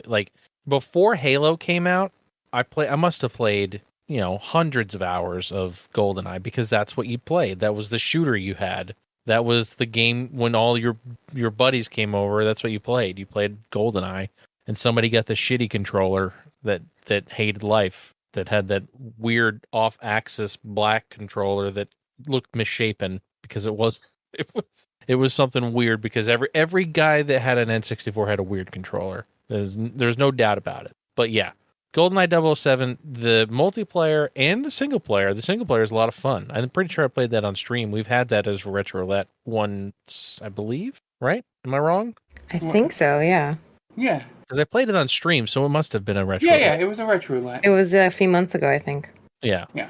But yeah, that's my favorite one. I'll throw an honorable mention in after we get through Jen, but yeah, GoldenEye 007 is my favorite for sure. So my top pick for best licensed game is The Witcher 3 Wild Hunt, which, if you didn't know, is based on books by Andrzej. Okay, I'm gonna butcher cheating, this. but it's by yeah, it's not cheating though.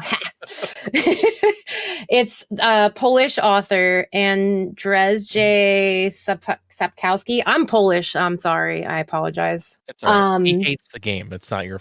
Yes. The only thing I should have to say is Bathtub Geralt, and that should be enough of a reason for you. But I can give you more reasons why I like this game.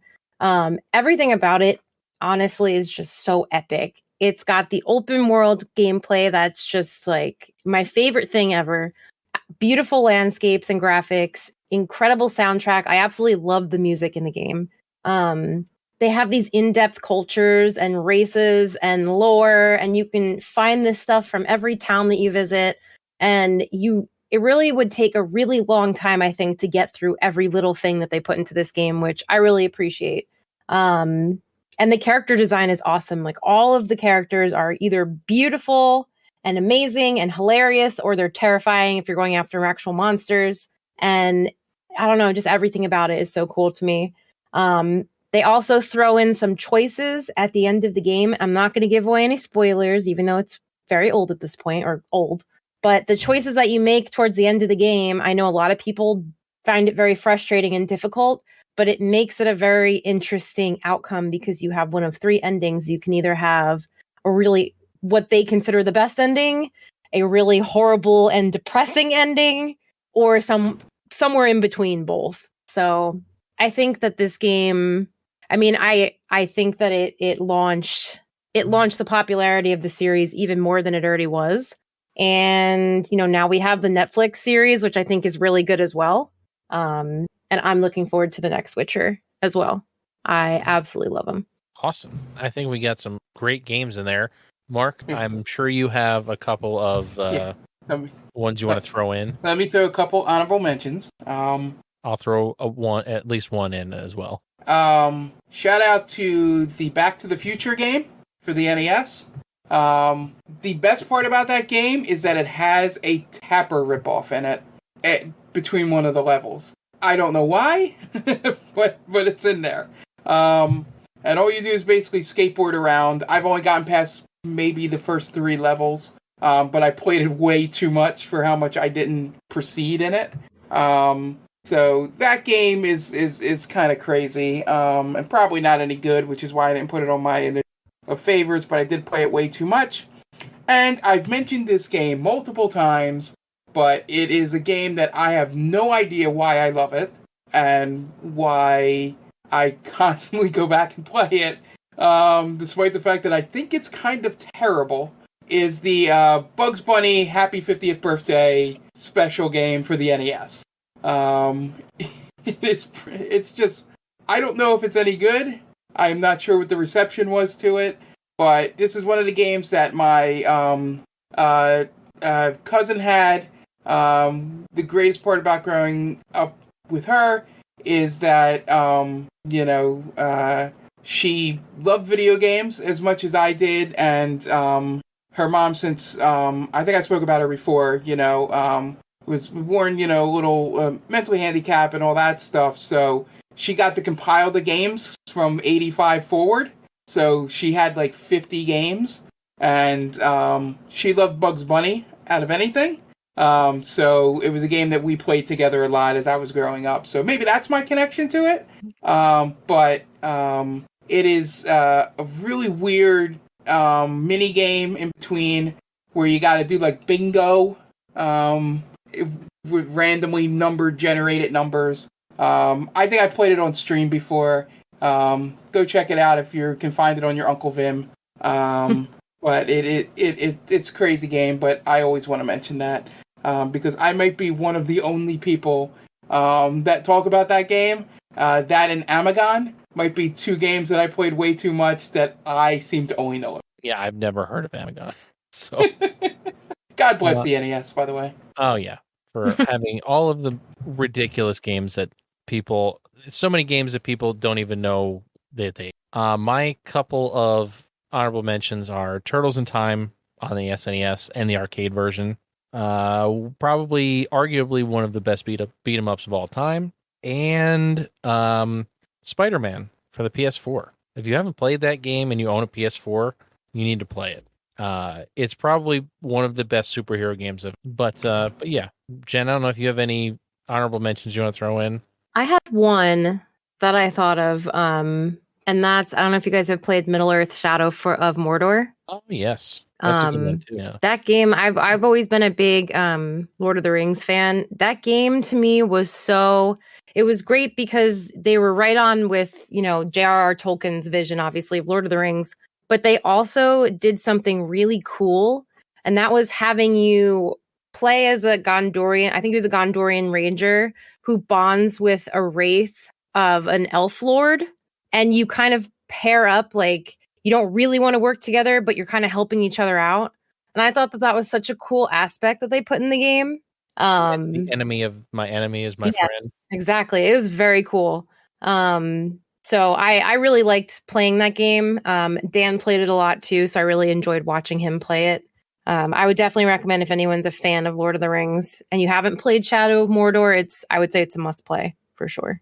Yeah, and by the way, I think we all agree Spider-Man for the PlayStation 4 is a tremendous game, and we didn't mention it because everybody knows that already. Yeah, that's why it was in my honorable mentions. It was a no-brainer. Yeah. It was a no-brainer. Yeah. I just wanted to make sure that I said something about it. It may have been somebody's game of the year. Yeah. I was hedging the tweets that were going to occur if I did not voice my opinion on it as well. Perfectly fair and honorable. It's fine. All right. Yeah. So we did a lot of talking about licensed stuff, and one of the games Jen talked about, Kingdom Hearts, had a lot of Final Fantasy stuff in it. And our Retro Roulette game this week was Final Fantasy IX. We're going to get through all of them at some point, I'm guessing. For sure. It's going to happen. But so Final Fantasy IX was the last PS1 era Final Fantasy. And you could really tell, I think, when you played this game that they'd figured the PS1 out, and they knew how to make it look good and sound good and play well. Final Fantasy IX went back to also more of a medieval setting as opposed to cyberpunk and futuristic settings that I want to say it's almost steampunk in a sense. So I think we have all played Final Fantasy IX before this. Yes, I may be the only one that did. I did not. I haven't finished it. Jen, I don't know if you've played it at all. I never played it, and playing through it, I recognize some characters, but I've never played it. I'm not really super familiar with it, honestly. Well, since you've never played it, why don't you lead us off here? Okay. So just to be transparent, I didn't play this as much as I wish I could have because the last 2 weeks have been kind of busy, but I played it enough to tell you that I'd really like to continue with it. As you said, and this was something I have in my notes, this game is very different from the other Final Fantasy games that I had played up until this point because it does take on a more medieval aspect to it. And right off the bat, the humor in this game, I really liked it. It's silly without being dumb. I really appreciated the graphics and the music in the game. Like you said, you could tell at this point they really figured it out. Like they really figured everything out in this game.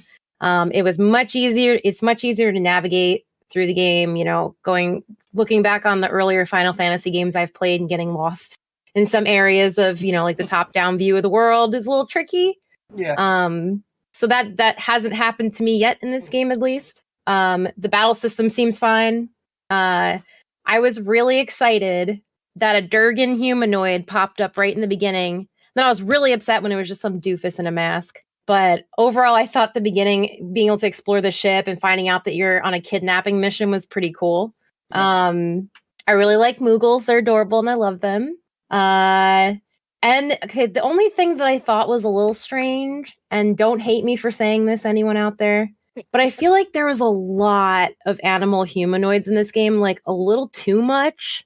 Like, I don't know if it's just the town of Alexandria that is like that, but I feel like there's a lot of animals in this game, like a lot of animal characters. And you guys would be able to tell me if that's the case throughout the whole game or not. I mean, it's not. The main character is one, and there's a good number of them, but I wouldn't say it's like overly done. Okay. Yeah, there's a couple races in the game. Like if you played Final Fantasy 14 or 11, I think some of those races from this game are in there. Yeah. Okay. Did you meet your friend that wears a red hat yet, Jen? I've played up until, I was about to say no spoilers, but how old is this game? I played up until you get the princess on your ship and you're escaping, pretty much. Okay, then never mind. Before I start talking about races in the game. Yeah. But yeah, there's a reason for some of that. By the time you finish the game.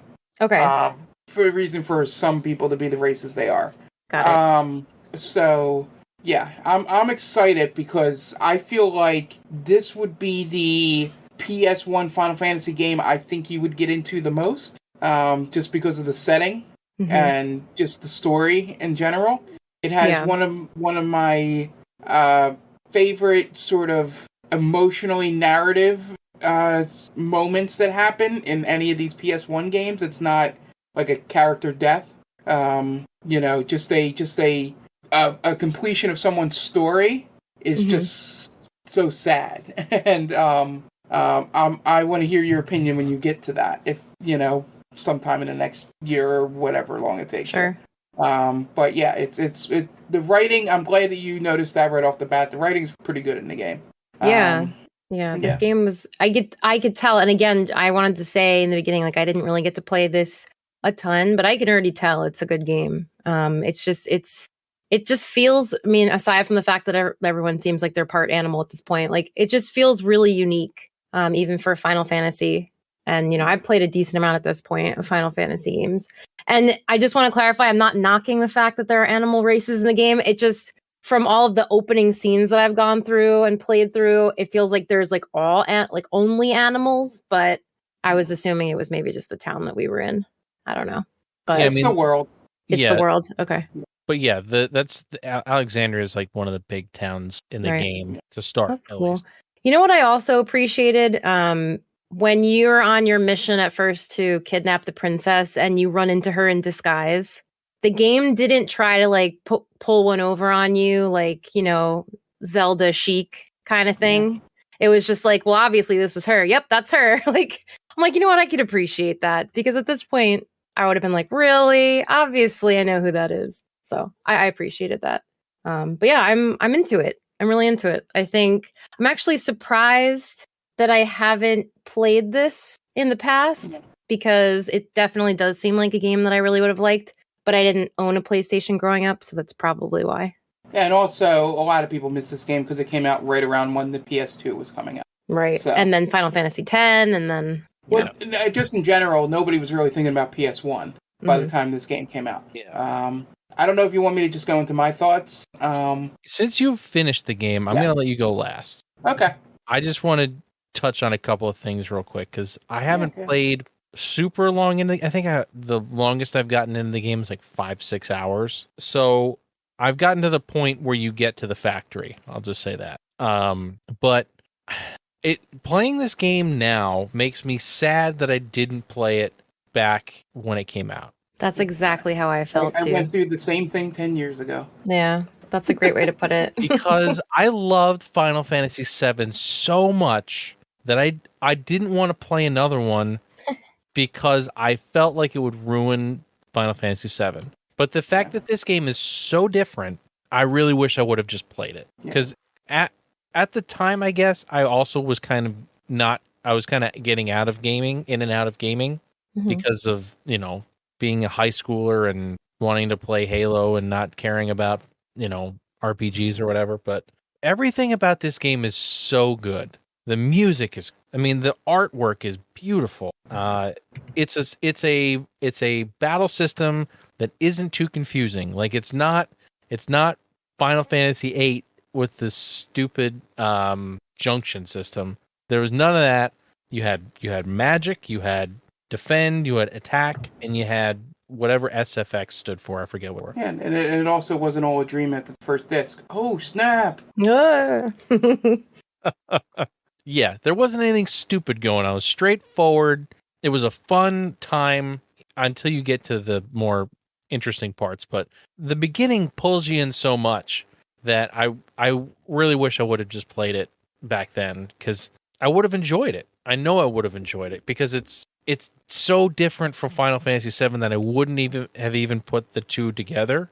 But at the time, I didn't know. I thought because Final Fantasy VIII was so similar to Final Fantasy VII that I thought that 9 would have been like the same type of thing and it would have ruined it. So like I never played 8 either because the same reason. I had heard that 8 was not fun and not good, so I never played it, which is debatable. I think that 8 is a perfectly fine game, and if you want to play it and if that's your favorite, that's fine. We all have our favorite Final Fantasy. But yeah. So the card game is the only thing that like is in this that I don't care about, but you don't really need to use the cards, right, Mark? The card game's kind of totally separate. Yeah, I actually like the card game. I haven't played it in a while to know why I liked it, but I did enjoy it. Much better than the 1 and 8. Yeah, that's not triple triad. It's yeah, it's the 1 and 9, and you will need. I think you've gotten to the part, Tom, but I'll give Jen the heads up. You will need to know how to play the game to do a mission. Okay. So make sure you learn how to play the card game. Okay. And play it a bunch to get used to it. But yeah, it's probably of the mini games, maybe my second favorite because I have a dumb love for Blitzball. Yeah. I hate Blitzball. Makes no sense, but I played Blitzball way too much. I played through an entire like season that they have on there that you can play to get one of the dumb items you get for doing it. But yeah, I'm glad that you seem to enjoyed the card system that you've played so far, Tom. Because I think it's one that's not talked about too much. Yeah, it's a nice little aside to the regular game. I also love that they made Moogles more important in this game because they were kind of not. I don't remember there a Moogle being in 8. Are there Moogles in 8? No, not that I remember. There's Moogles in 7, but they're kind of not really a character. They're a part of a summon and they're a mini game. But I like that they brought Moogles back into the game with Mogned and all that other stuff. I thought that was pretty. So a Moogle's your best friend in Final Fantasy IX. Yep. But yeah, that's pretty much all I got to say. It's a great game, and if you enjoy a more medieval style RPG, Final Fantasy IX. Yeah. Also, real quick before I relinquish the mic, you can still buy Final Fantasy IX on disc from Square. Yeah. If you go to their website, you can purchase Final Fantasy IX like with the manual and everything else. That's really cool. For $50. No. I bought it for like $9. I was making a joke because like how Nintendo is. Sometimes they do have stuff that's that expensive, but it goes on sale all the time for under $10. Yeah. It may hurt you that it's the greatest hits version or whatever, but it's the same thing. Just if you're a collector, but right. It's 4 disc, right? Yeah, I believe so. Okay. It's in a 4 disc case, so I'm pretty sure it's 4. Yeah, because I know 7's 3. I know 8's 4 because I actually have 8. I think 9 I bought on the PS Store on PlayStation 3 when I finally played it. So I don't know how many discs that was. I forget. I want to say it's 4 because it's huge. Like there's so many FMVs in it. Yeah. That I would imagine it's. Yeah. Yeah. So as person that has beaten the game, I'm excited to see for you guys to get to some of the twists and turns because it is a well written Final Fantasy game, at least in my opinion, on it. And yeah. So my first thought. I don't know if I said this in any of the content before, but this is probably my fourth favorite of the Final Fantasies I've beaten. Remake is what knocked it down to 4. Remake is probably my number 2 and possibly 1 on the If You Talk to Me on a certain day.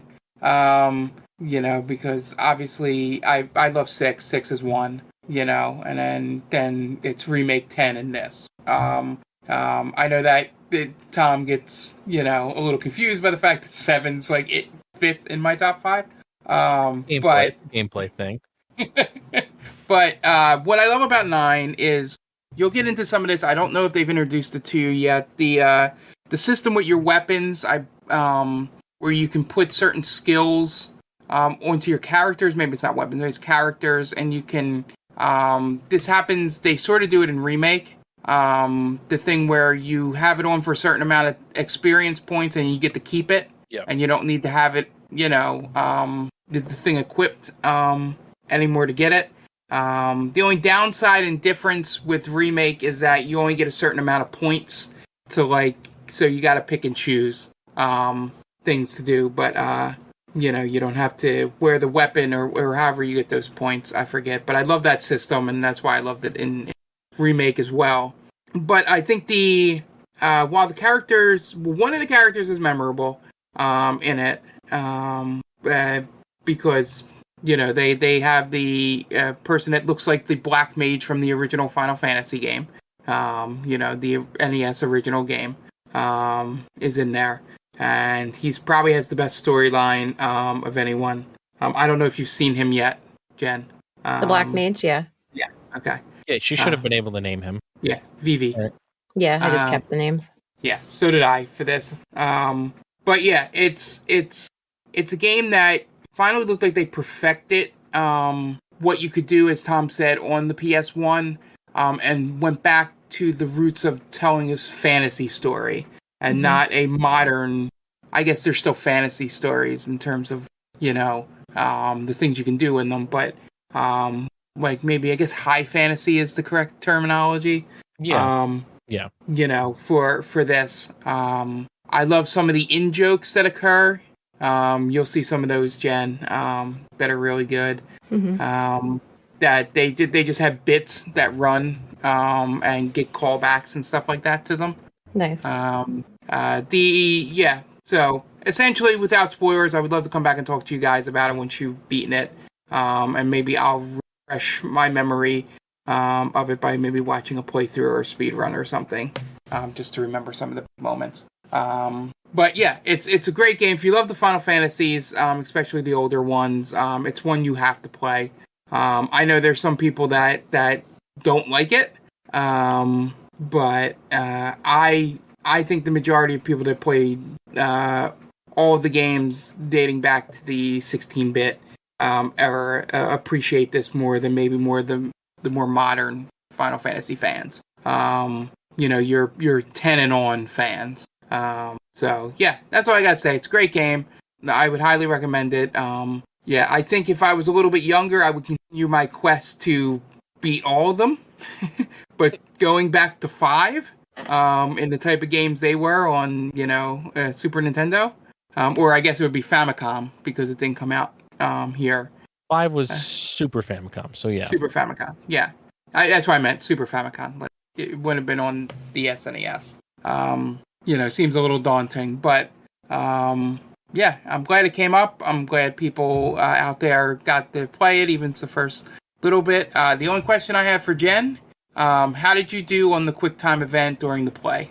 I did fine. I wasn't expecting it, but I did okay. Okay. Did you impress the queen? Yeah. I don't know. What would she have done if I impressed her? It would have said it on the screen. It would have just given a text box that said Unipress. Yeah, and you get a higher level item for doing it. Oh, I honestly don't know. That's a good question. Yeah. Mark, I got 100 out of 100. Yep. Yep, I did Dang, 100 now out I of feel 100. like I have to go back and like I really did it. pay Well, attention to it. see, the thing is, I did it over and over and over again until I got 100 out of Yeah, 100. you keep doing it until you get 100 out of 100. Okay. But it took me 4 or 5 times because I was playing. I was I was playing the PC version because that was what I had available to me at the time because I was dog sitting my own dog. So that's what I had to work with. So I had to play it with a Xbox 360 D-pad, which is, if anybody knows from playing anything with an Xbox 360 pad, the D-pad is horrendous. So I would hit the D-pad and not know if it did anything. So it's at one point I ended up just going, screw it, I'm just going to use the analog stick, and that worked out better. But it took 3 or 4 times to get it 100% right.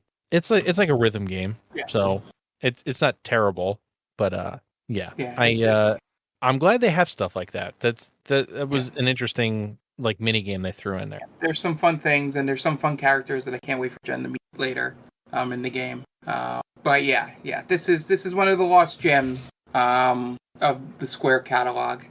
So glad I agree. Glad it came out. I'm sad that like this one didn't get the attention that some others have. Like 10 has been remastered and re-updated 100 times. I feel like this one should get that treatment. Like the PC version is okay, but it's the phone version. It's the phone version, just upscaled to be on a PC. Yeah, I will not have any illusion of grandeur or anything like that in terms of this game. That might have been the wrong phrase. It's late. It's almost 11. But my thought is that I know it didn't sell well compared to the other ones, so they're probably not.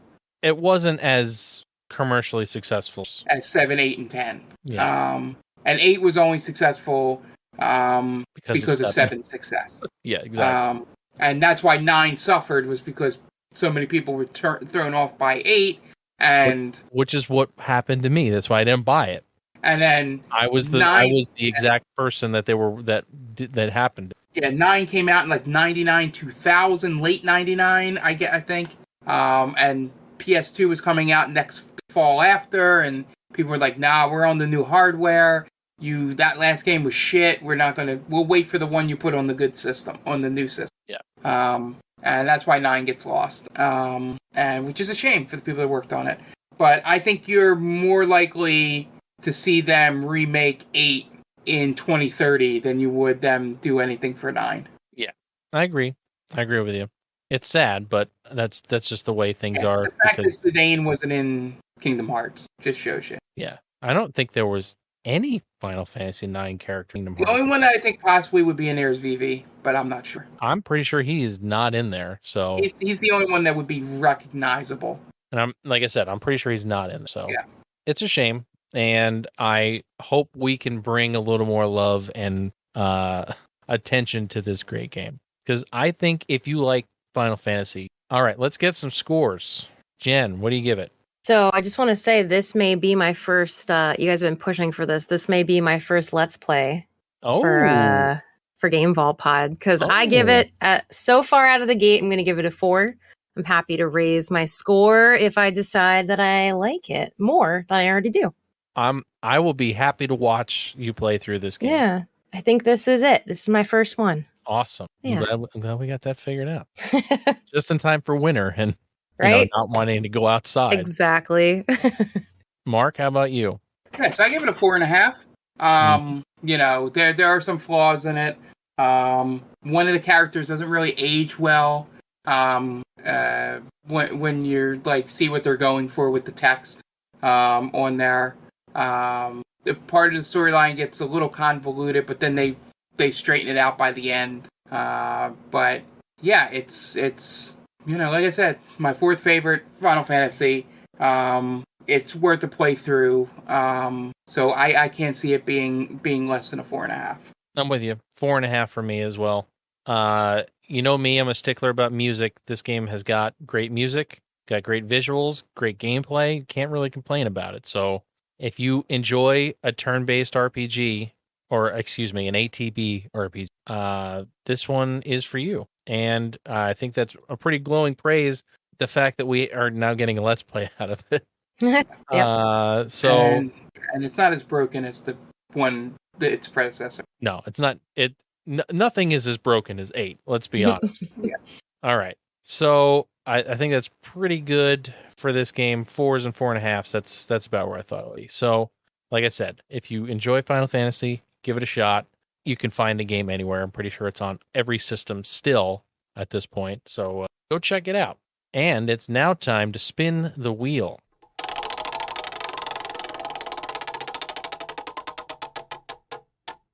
All right. We got somewhat of a timely, interesting choice here. We got Mario Kart 64 for the N64. Ah, interesting. Oh, thanks for clearing that up, Tom. I thought it might have been for the GameCube. You never know. So yeah, I'm happy about this. I enjoy myself some Mario Kart. Mhm. And we all found out that Anthony is really good at Mario Kart 64 two extra lives ago. So I will be playing this on stream tonight if you're listening the day this comes out. And what else can I say about Mario Kart 64 that you don't already know? Right. I'm sure we'll all have our opinions on it. Tried and true. It's tried and true. It's the first 3D-ish Mario Kart. So join us on stream for that. And maybe if there's a free trial for the upgrade of the expansion pass, maybe all 3 of us will play Mario Kart. I was just going to add that too. Yeah. That would be interesting. So if we can figure out how to get that to work, yes, true. We'll give that a shot. Yeah. Because that should be coming out the day of the stream, right? Yes, the 25th. Yep. Supposed to be. Shit. Shit. We're going to have to move that to Tuesday. The 25th is Nicole's birthday, so we're going to have to move the stream to Tuesday. That's a great reason. Yes, so no problem. We'll be streaming Tuesday night. So you mean she's going to be our 4th? No, she will not. Happy birthday, Nicole. We're going to stream Mario Kart. So Tuesday night, which will give us a chance to figure out if we can get it to work, which is good. So Tuesday night, check in on us for streaming on Tuesday. All right. Let's see. Mark, do you want to let everybody know about the family of podcasts? Yeah, so Stranger Damies, our D&D podcast, airs every other Wednesday. We just threw up our first live session, so I apologize for how hot my mic was compared to everyone else. I thought I normalized it as well as I could. And for some reason, our good friend and pal Dan was the quietest, which was a shock to me going through it.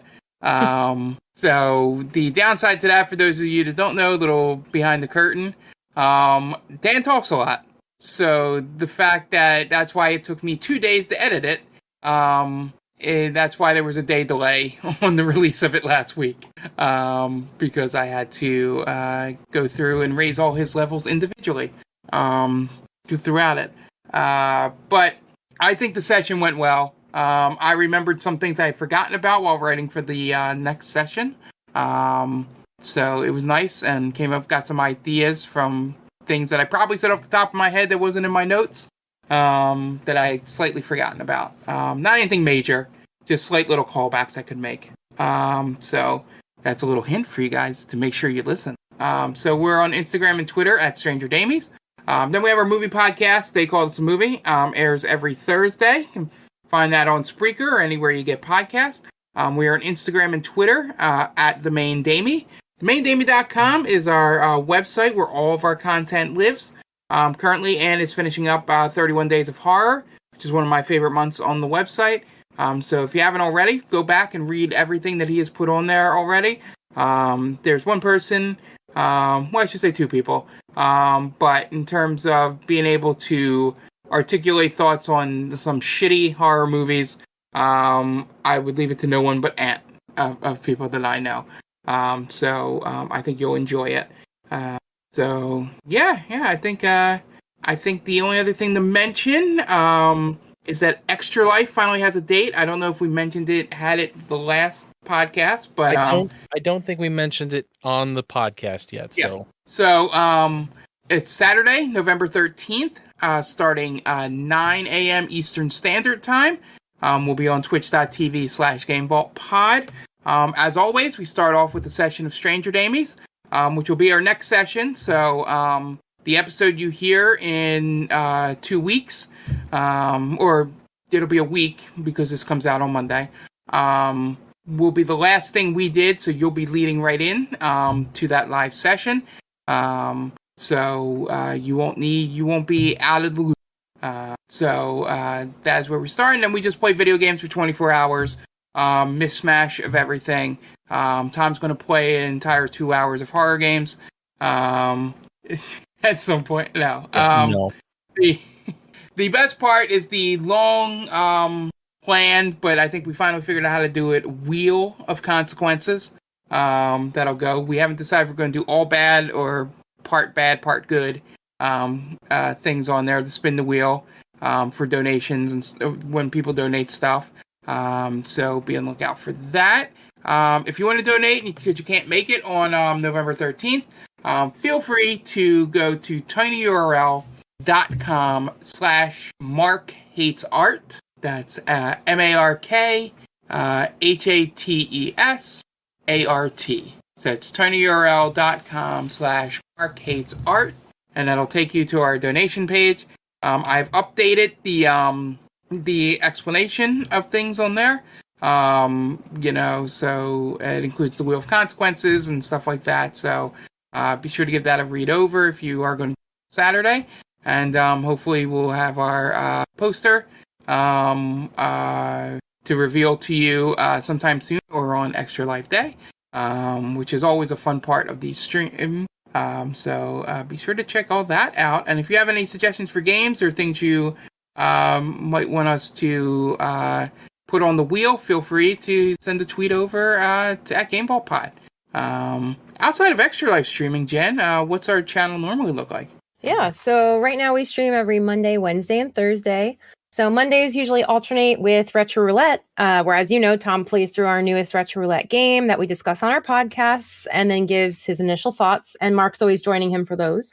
Or it's Multiverse Mondays with Tom, where he was playing through Chrono Trigger, but because we reached our awesome sub goal thanks to all of our amazing community members for Game Vault Pod, he is now playing through RE2 Remake, and he's really excited about it. So thanks everybody. Appreciate it. I think if you guys haven't, tuned in for our first stream, you should definitely tune in for the next one.